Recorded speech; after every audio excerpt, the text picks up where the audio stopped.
Hi, this is Muho. I wanted to comment one more time on Zen and God. My original comment was inspired by a video that was posted by Brad Warner. And he sent me a comment on my first video, and it reads like this. Thank you for making this video, Muho, Gott im Himmel, which means God in heaven in German. I don't know if God is the right word or not, but I feel that in Immo and some other writings by Dogen, he seems to indicate a connection with something greater than himself, which is, at the same time, the basis of himself. But Dogen probably never encountered the concept of God in the Judeo-Christian Islamic sense. I'm not even sure he knew about the Hindu idea of Brahman, except possibly through Buddhist writings that refuted it. Maybe not even those. So I often wonder what Dogen would have made of the idea of God. End of the comment by Brad Warner. So today, first I would like to clarify that I personally have no difficulties with using the word God when we talk about Dogen. Some people would have a difficulty there.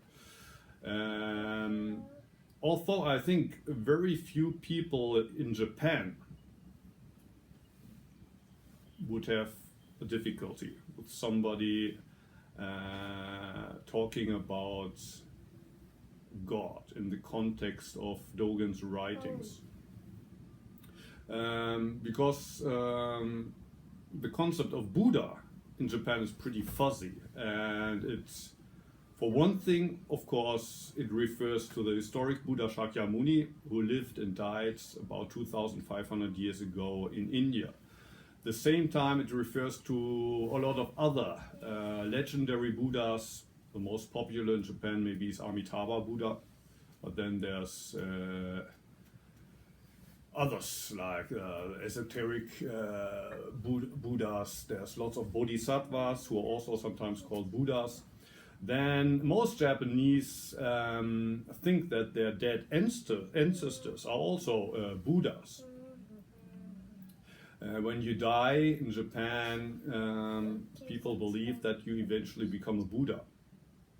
And for some reason, they also say that you will become a god when you die. So they don't really differentiate so much between God and Buddha in the first place. So if anybody in Japan would say, well, Dogen actually, in some sense, he believed in God, or he was talking about God when he wrote the Sobogenzo. Most people in Japan wouldn't have a difficulty with that. I personally don't have difficulty with that. And for example, in Germany, where I come from, there's a long tradition of so-called Christian Zen. It's a lot, at least 50 years ago it started.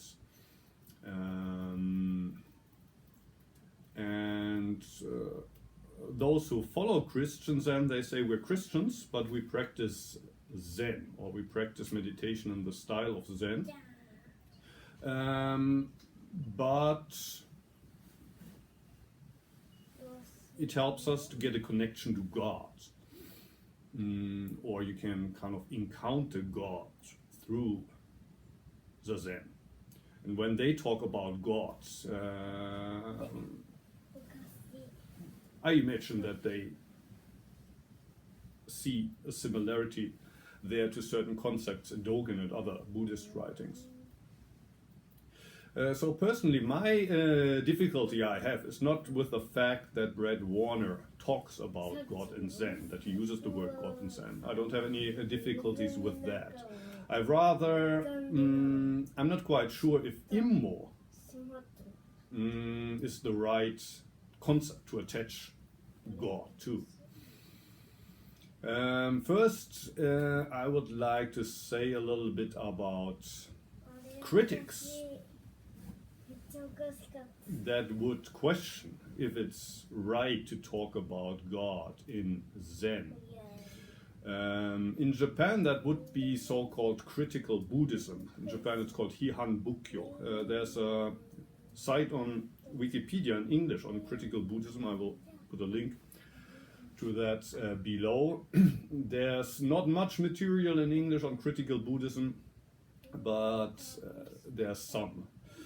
Critical Buddhism started about 30 years ago in Japan. Just when I came to Japan for the first time, it was a big fad, and everybody in the Buddhist scene was kind of talking about it.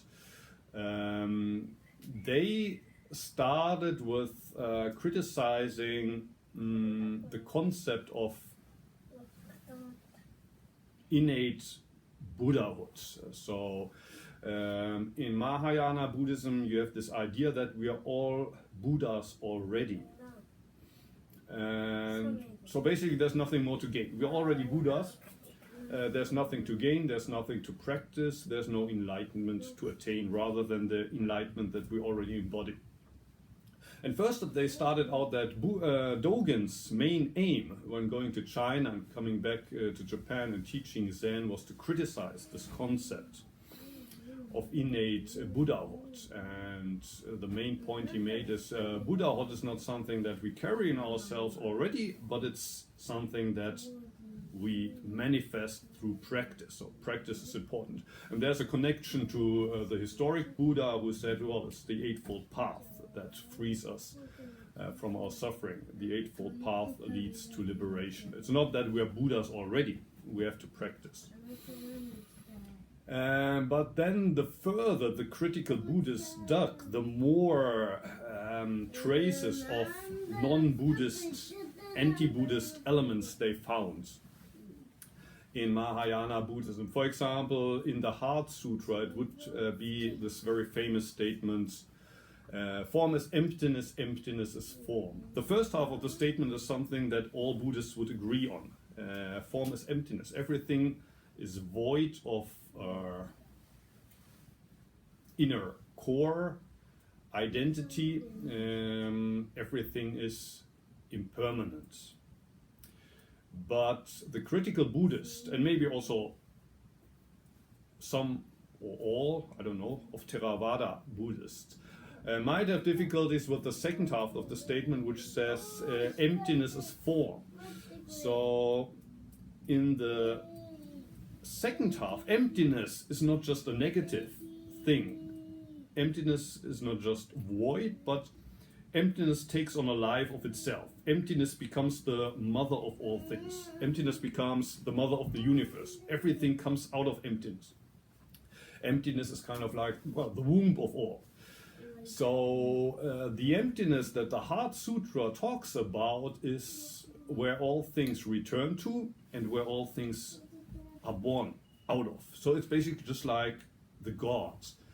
In the monotheistic traditions, there's only one source, one emptiness, and that's where we all belong to, that's where we're all connected to, that's where all of us springs forth. And the critical Buddhists would say, just like Brad Warner also says in his comment, that's basically it's a Hinduistic, Brahmanistic idea. And they would say, well, this is something that crept into Buddhism, that perverted Buddhism actually. Shakyamuni Buddha tried to stay away from these godlike concepts when he taught his Buddhism. For him, emptiness was just empty. It was just nothing. But the later Buddhists made it into something that can't be expressed in words. That's why they call it empty, or in Zen we would say Mu. Mu is more or less the same thing, the same concept. It's not just nothing, as opposed to something, but Mu in Zen is nothing and everything. It's that what comprises nothing and all of the somethings inside nothing. So the critical Buddhism would say that's actually a perversion of what the Buddha tried to teach. So they would be very strongly opposed to the idea that that the concept of God has any place in Buddhism. Well, I'm repeating myself, but I personally, I don't have so much difficulties with that. Although I think the critical Buddhists also have a point there. the reason why they are so stubborn and kind of insisting on that we shouldn't make something out of, for example, emptiness. We shouldn't talk about emptiness or immo or other concepts in Buddhism as if that is something like God. The reason for that is that there's a danger there, the danger being that Buddhism becomes compatible with totalitarianism. And that is because basically you're talking about something. There's a big something there that comprises all of us. We're all part of this big something, but it cannot be talked about in words. We cannot explain it in discriminated thinking. Only the enlightened few have direct access to it, and if you're not enlightened yet, then you have to follow the enlightened ones. And if you doubt them, then it just is proof that you're still in delusion. So there's this mystical something that wants something that seems to be the answer. And often you have that in the spiritual world. You meet a teacher, you confront the teacher, say, well, I don't understand that. Isn't that strange? And she says, well, that's only your deluded thinking. Give up that thinking. Let go of your thoughts. Just sit, just follow. And in 3 years and 5 years, if you follow my teaching, you're going to get it.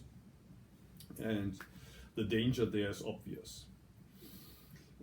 So I think the critical Buddhists have a point there that we shouldn't talk too much or shouldn't make use of this kind of mystical something there that can't be grasped, but there's one thing that permeates the whole universe and we're all part of it. So as I said, I personally do not have difficulties with the idea that there's something like God in Dogen's writing. But personally, rather than attaching it to the chapter of immo, one obvious God-like concept for me is in the Sobogenzo chapter Shoji, which is one of the shortest chapters, can be translated as living and dying, or birth or death. I'm sure there's many translations also on the internet. I will put a link to the Shoji English version that we have on the Antaiji homepage. And close to the end, there's a paragraph that says, if you let go of your body and mind and throw them into the house of the Buddha, then everything is going to be done from the side of the Buddha without any effort, without using your mind. If you just follow the activity of the Buddha, then you yourself will be Buddha, will become Buddha. And when Dogen talks about the house of Buddha, or the activity from the side of the Buddha, he's not obviously talking about the historical Buddha Shakyamuni, but he's talking about something like God or the Holy Spirit, the working of the Holy Spirit, I would call it. Interestingly, that short text doesn't end there. You would kind of imagine that if you just follow this something that's beyond you, you let go of your body and mind and you just follow Buddha, then you become a Buddha yourself. You would think that Buddha would stop there, but interestingly, there's another last paragraph where he says, there's a very easy way for you to become Buddha. Don't do any bad. Don't be a jerk, as Brett Warner would probably say. Don't be a jerk. Kind of interesting that Dogen felt the need to add that, because before he says, well, just let go of body and mind. How can we be a jerk after that? But Dogen then just makes a point and especially says, don't do anything bad, have compassion for all living beings, have respect for those above you, be kind for those below you, and a couple of other kind of simple points. But it's kind of interesting that Dogen felt the need to make this short list of things that we need to follow to actually practice Buddha in daily life. Usually when I explain or when I give my interpretation of these two paragraphs, I say this: first, letting go of body and mind and being kind of embraced by the force of Buddha, being pushed by Buddha and just having to follow the working of the Buddha. It's just like the first kiss. When you've fallen in love and you kiss your girlfriend for the first time, she kisses you for the first time, and in an instant the whole world looks different. Everything is so easy, and all the problems that you had until yesterday all seem to be gone. And from now on until the end of your life, everything is going to be good, because now you have your girlfriend and you're in love with each other. Sometimes when you have some kind of spiritual awakening, it feels like this. There's an experience of you letting completely go, and you already feel like you're falling into an abyss, but then you realize, oh, there's something that carries me. There's something beyond that's holding me. And it's a great experience, but it doesn't end there. The spiritual path doesn't end there. But what follows is like just after you fall in love with your girlfriend, maybe eventually you're gonna marry her, and there's gonna be quarrels, there's gonna be fights with your wife, and you realize that the first kiss is not the end of the story, but actually it's a from day to day practice.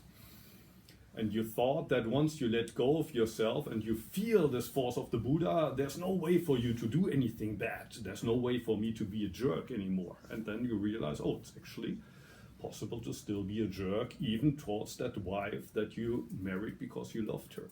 So I'm kind of getting away from the point of God and Zen, but that's how these two paragraphs relate to me. So I agree that Dogen talks about something that in the Judeo-Christian Islamic tradition one would rather call God, when he says Buddha in the chapter Shoji. There's another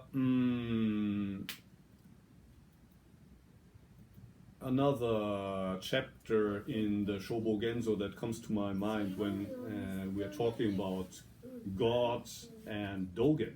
That would be Zazenshin, the needle of Zazen. It's a rather long chapter on the mind with whom one practices Zazen. There's a short chapter called Zazengi. That's basically about the posture and taking a deep breath before Zazen, and then you just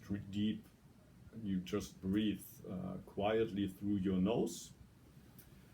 And the state of mind is hishilyo, which can be translated as non-thinking or beyond thinking. And hishilyo, if I would have to explain it in my own words, I would say it's the state in Zazen where thoughts come up and you allow them to come up. You don't try to suppress them, you don't play around with them, you don't follow them. You're aware of them and just let them be without being their toy and without you making them their toy. I sometimes describe it as, I use a metaphor when I describe or explain Zazen to people for the first time. I say, what's going to happen when you do Zazen is like, there's this big meadow of your mind, and you will be surprised how many sheep there are that play tricks on you. They seem to be play tricks on you. There's this big a flock of sheep, but they create a lot of chaos on this meadow and they go everywhere. And you might start to worry that they go into the vegetable fields and eat all of the vegetables, and they go into the flowers and trample on the flowers. So you think that as the shepherd, it's your responsibility to build a fence around these sheep and make sure that they don't go anywhere and they stay calm. And when you realize there's black ones and white ones, you think it's your job to divide the black ones and the white ones, and you need to count them and make sure that they're all where they're supposed to be.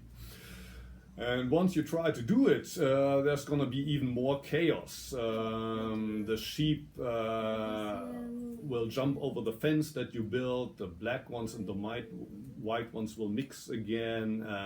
You will run around all day and count sheep, and still it's going to be chaos. So the first thing that's important when you do Zazen is forget about the shepherd. You do not need to play the shepherd. So hishiryo also doesn't mean that you erase all the sheep. You don't have to kill all of the sheep. That would be the Nazi approach. In Zazen, we're not supposed to think, kill off the thoughts. No thoughts, no thoughts, no thoughts. And you forget that is already a thought. You think that you're not supposed to be thinking. At that moment, you're already thinking. So forget the shepherds. For a while, you might just take the position of the sky and look down on the sheep and just allow them to do whatever they want to do. And if you realize the shepherd is still there, allow the shepherd to also play his games. You're not the shepherd. Allow the shepherd to play his games, allow the sheep to play their game. And then for a while, actually, they're going to calm down by themselves. The problem with this approach is that there's still this distance between you, the observer, who's high up there in the sky, and those little sheep and this little shepherd that you see down below. There's another approach, which would be that on that meadow you look for a big tree, for example, your breath. And you lie in the shade of that tree and you just look up into the tree and you forget about the sheep. So when you just watch your breath, it's pretty easy to forget all the other thoughts. It's just that, well, you can't stay in the shade of the tree forever. At one point you need to get out of the shade again. So just looking up into that big tree is also not the solution. Taking the position of the sky and pretending that you're high above and aloof, it's kind of artificial. And sometimes when you meet these people that are really deep into mindfulness, you sometimes meet this attitude of I'm mindful, I'm mindful, I'm mindful, I'm mindful. But something strange there. They're kind of like hotel detectives that are always kind of staring at a monitor and kind of, where's a thief, where's a thief, where's a thief?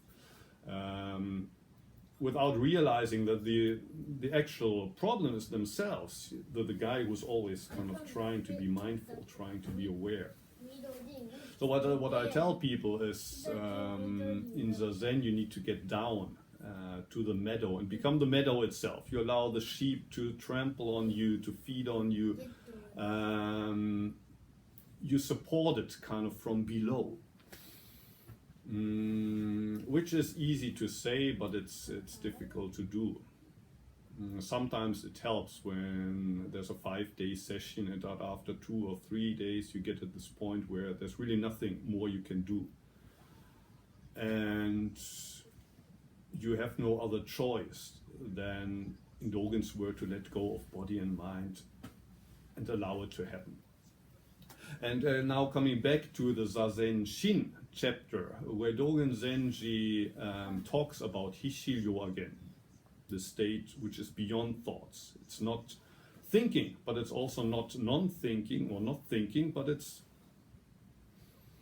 thinking embraced by non-thinking. you could explain. And Hishiryo, he says, in the state of Hishiryo. The Japanese would be Hishiryo ni tare ari. Tare ware o honin su. Which in English would be something like, in the state of Hishiryo, in the state of beyond thinking, there's a who. Tare means who. You can't say who it is, but there's somebody. There's a who. And this who is sustaining me. When you sit, when you've done Zazen, all of you which have experienced that there's lots of thoughts, even if you try not to think. If you try not to think, still there's thoughts coming up. If you ask yourself, where are these thoughts coming from? Who's thinking there? Well, the obvious answer would be, I'm thinking. But if you look for the I who's thinking, you won't find an I. Actually, it's not clear where these thoughts come from. And when they disappear, who made them disappear? As long as you think, I don't want to think, I need to erase these thoughts, they're gonna not disappear. But at one point you realize, oh, they have disappeared. Who made them disappear? Again, it's not clear. It's like the sound of birds. In Antage we sit in the morning from 4 to 6. At 4 it's still still, it's still quiet. But then at one point before 5, the concert of the birds starts. And nobody is really actually bothered by that, as far as I know. Nobody is really angry at these birds. Oh, you should be quiet, I need to concentrate on my Zazen. With the bird songs, it's actually quite easy to let go and just accept them as they are. And then later during the day, there's also a point where they calm down again. They were quite noisy at 6, but then around 8 o'clock, they're pretty calm again. Why? Well, they stopped singing. And with the thoughts, it's a little bit like this, except that, well, you have no idea where they come from. They have no idea where they disappear to. They come up and they disappear, just like the songs of the birds. So, with everything that I experience right now in this moment, the whole reality, the whole experience of my life is basically like this. There's this experience, but where does it come from? I don't know. Who is experiencing it? Who is having this experience? There's nobody who owns this experience. It's my experience, but there's no I who has the experience.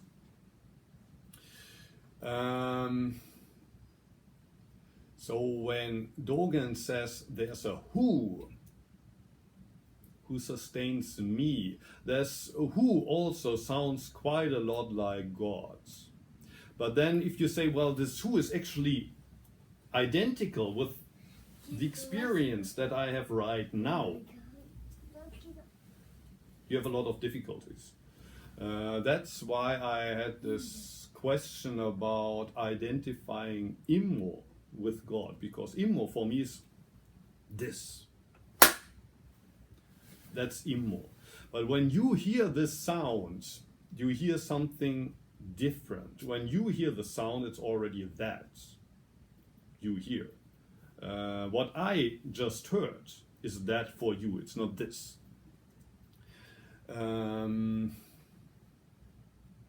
So if we called thisness of the experience, all of my experience right now, God, it would mean that each of us has their own God, and we would need another God that connects all of these gods.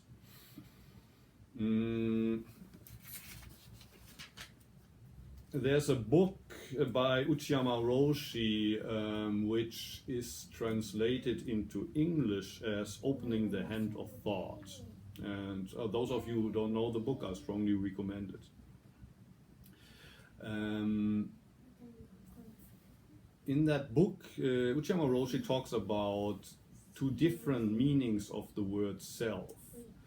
In the first meaning, we talk about the self as, for example, this my individual self, 1 out of 7 billion human beings living right now on this planet.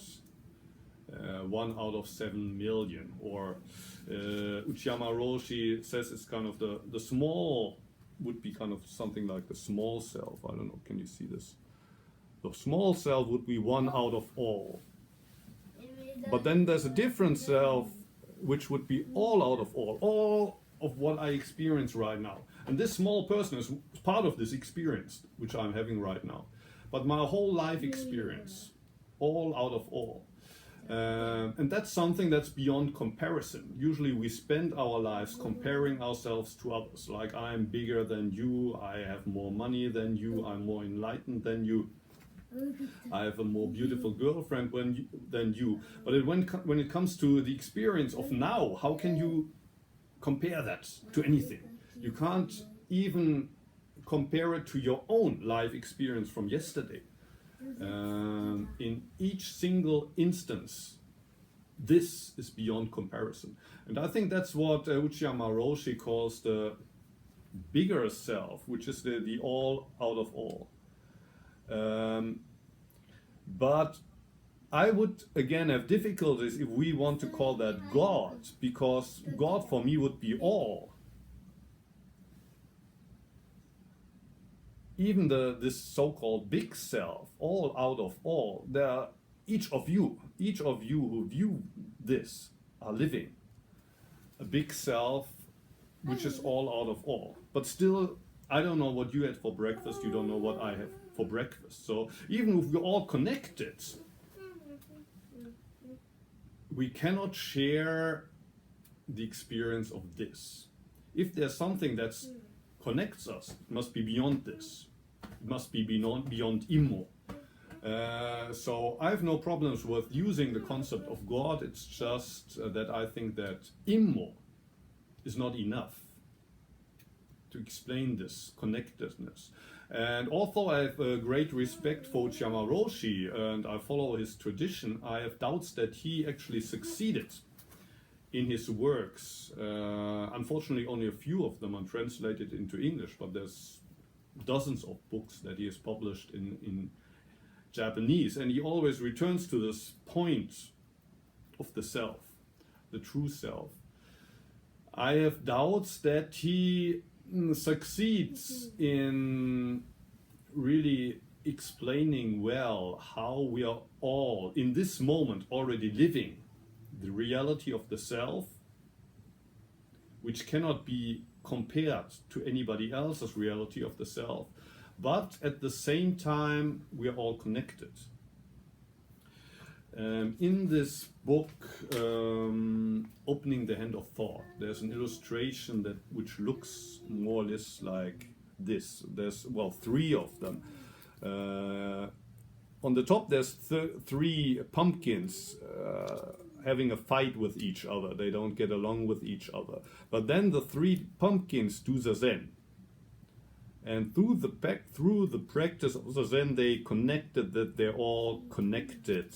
They discover that they're all connected by one vine. So we're all connected by this one force, which you could call God, you could call it the reality of life, which seems to be the word that Uchiyama Roshi prefers.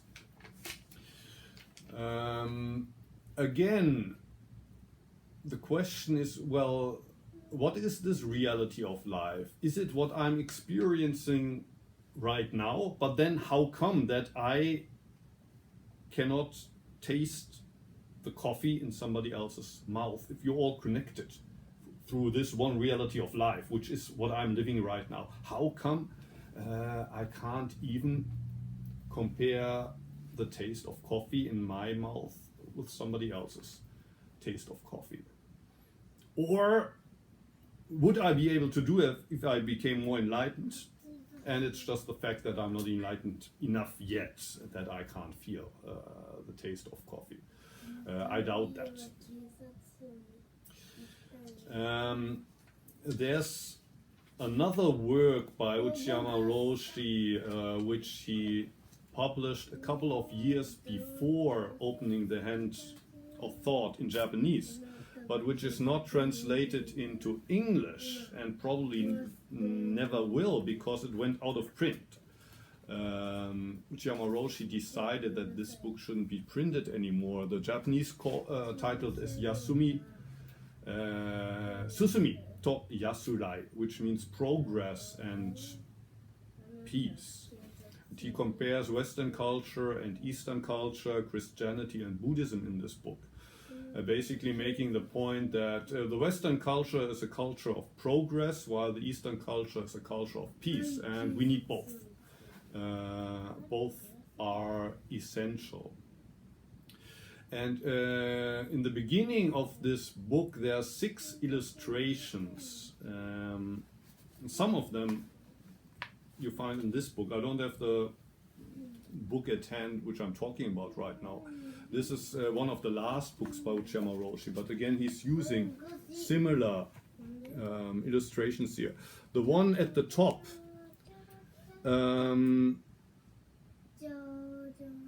as an illustration for this, Uchiyama Roshi quotes Sawaki Roshi, who famously said, "You can't even exchange a fart with somebody else."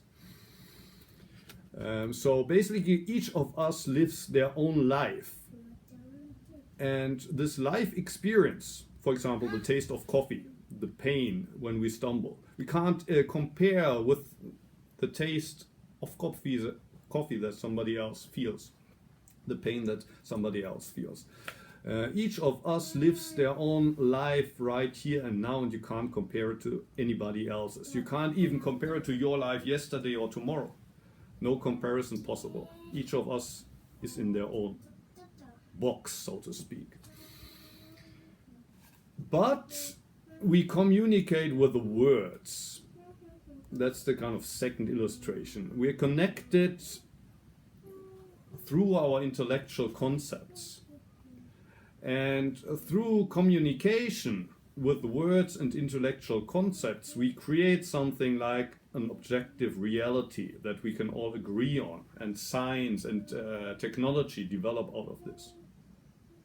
And at one point, we think that this reality that we created in all of our heads is the only true reality, and we forget about our bodies. We cut off the bodies, we forget our physical reality, and start to only live in this reality that we created, and we fight with each other, we try to gain something, we flee from stuff that we are afraid of, we compare ourselves with others, we form groups, one group fights with the other.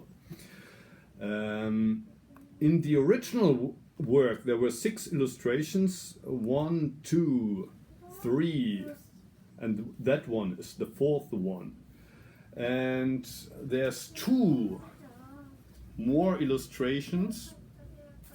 The 5th one in the original book is like this. At one point we start to do Zazen, and for the first time in a long time we rediscover that actually we were living only in our head, that this reality that we thought is true objective reality is just a creation of our mind, and that here there was the physical reality of our body. We get reconnected with the body, we rediscover our body. Then the last illustration is this.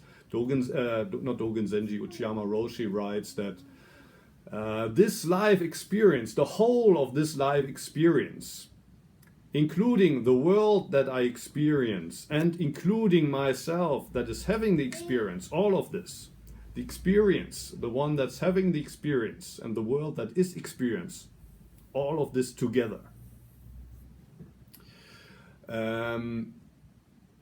That's the final illustration. And that, I would say, is basically the all out of all self, the big self. The problem you have with this, if you stop here, and I think that's maybe one of the reasons why Uchiyama decided that the book shouldn't be printed anymore, one of the reasons why it's out of print now is, there's one question: where are the other people? Where are the other selves? One answer would be, well, they're all part of this one reality. But this is the reality that I experience right now. It's not something separate from me. According to Uchiyama Roshi, this is what I'm experiencing right now in this moment. When you see this, you're living this experience. You're living this reality. But what you see in this moment is not what I see. Obviously. I'm seeing my iPad right now, while you are seeing me holding up this piece of paper. I see actually the back of the paper while you're seeing the front of the paper. So obviously, your reality and my reality are two different realities. Where's your if this is my reality, where's your reality? If this is your reality, where's my reality? And there, that would be where this pumpkin picture comes into play.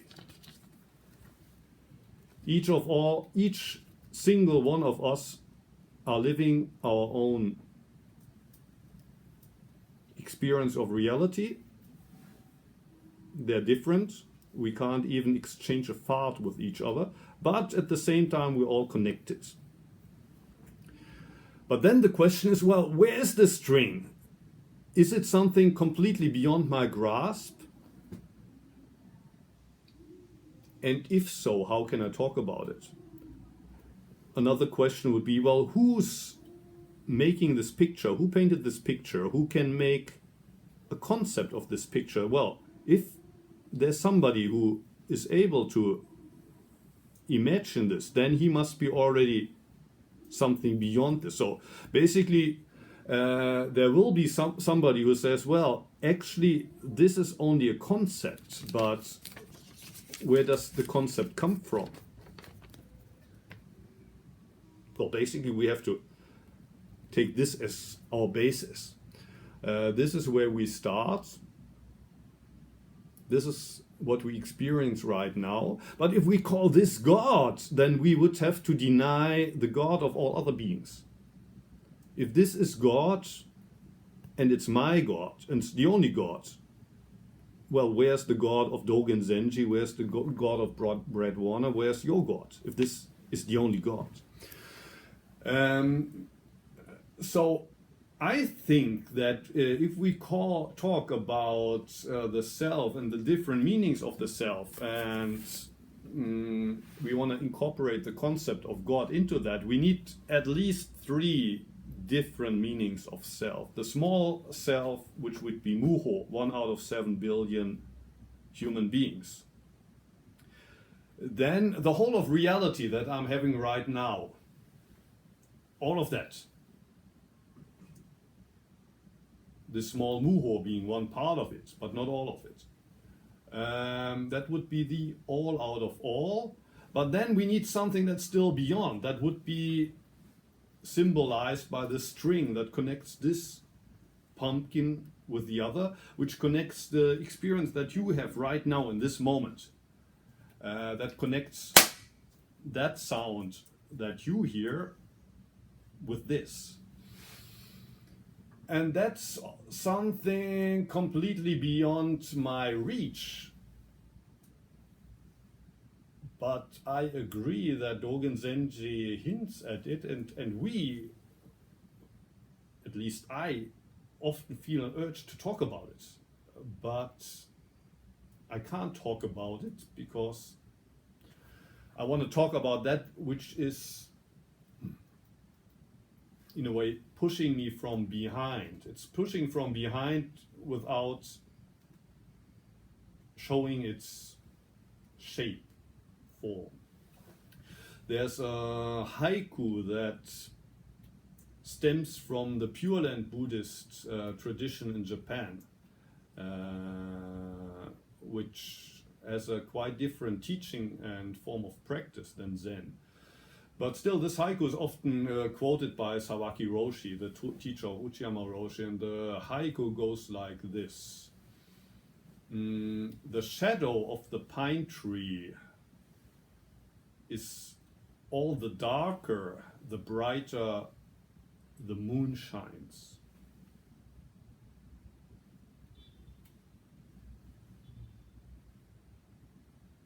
So the darkness of the shadow of the pine tree is a sign of the brightness of the moon. And here the moon stands for enlightenment. One of the commenters on my last videos asked, well, what is enlightenment then, if enlightenment doesn't mean that our consciousness expands and encompasses all things? If that's not enlightenment, what is enlightenment?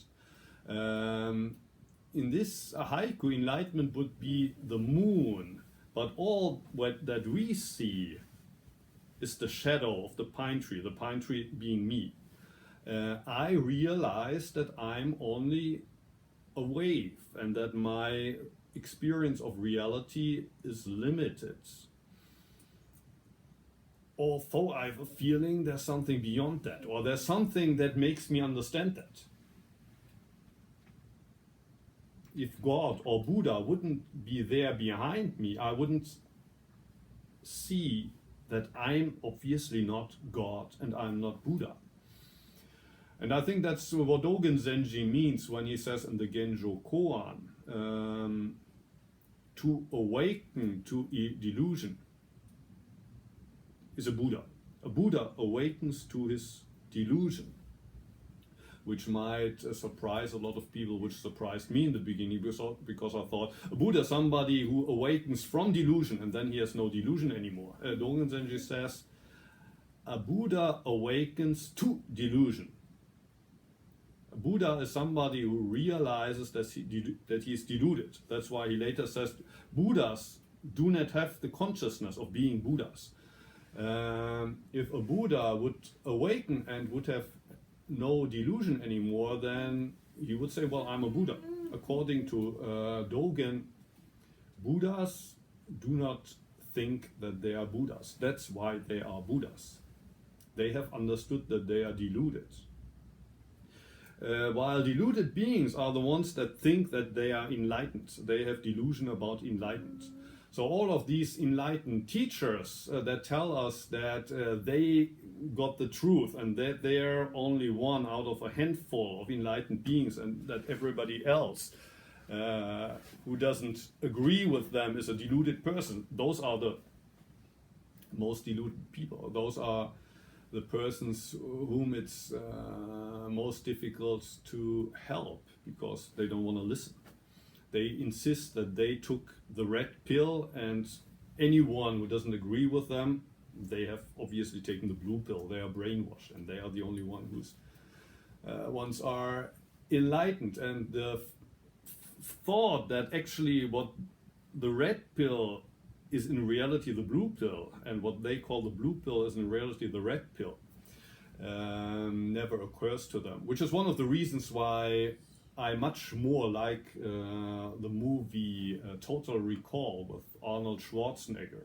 I prefer that to Matrix, because in Matrix I didn't see all of the three movies, but the first one I saw, and the question which pill is the true pill is never asked. It's always clear that the red pill is the right pill. Well, in Total Recall, up to the end, it's not really clear which reality is the true reality. That's the same thing that Arnold is living two identities, is kind of undecided between two realities he can choose between.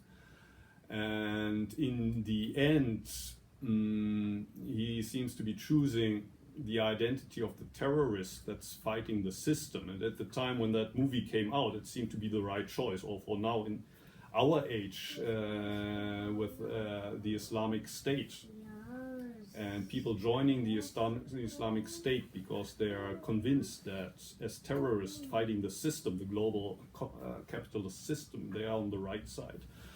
Now, rewatching that movie throws up a lot of questions. Well, which is actually the true reality there? Did Arnold in the end really make the right choice. You can never be for sure. One thing you can be sure about is that you're deluded. And I think the closer you get to enlightenment, the clearer the moon gets, the brighter it shines, the more clear you see your shadow. So that would be my answer to the question, what is enlightenment then? It's the realization that you are deluded. And if you think you're not, then that's dangerous. That's dangerous.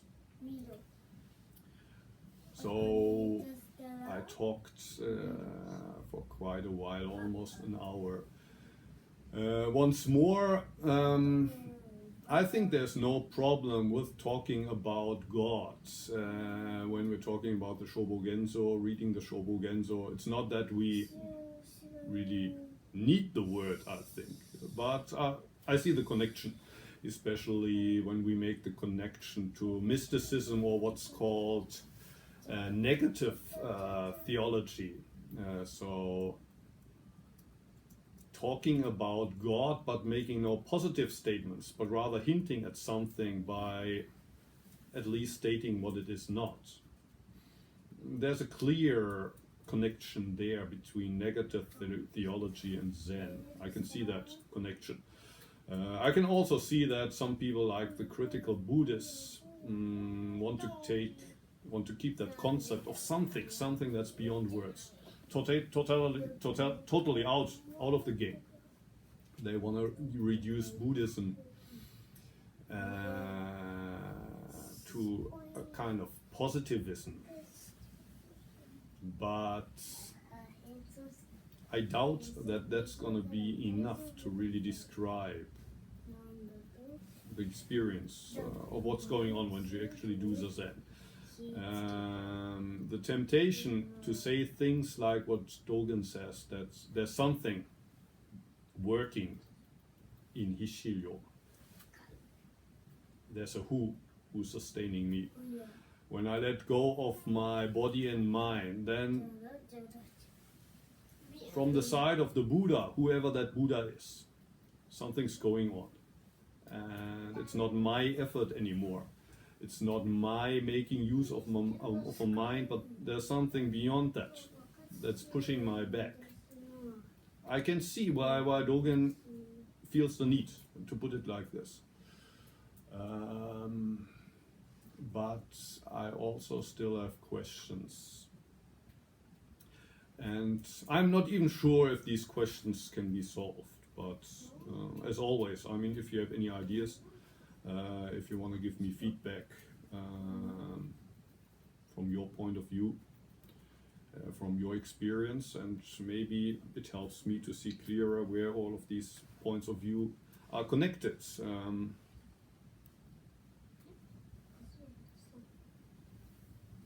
So looking more closely at my own shadow, and maybe if you look at that shadow, which is a metaphor for your delusion, your confusion, might give all of us a hint of the light that makes it possible to see the shadow.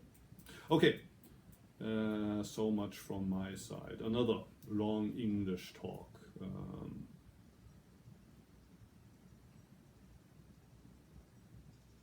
Some people have been complaining that I don't do enough in English, so I hope this gives you some food for thought for a while. Thank you for watching.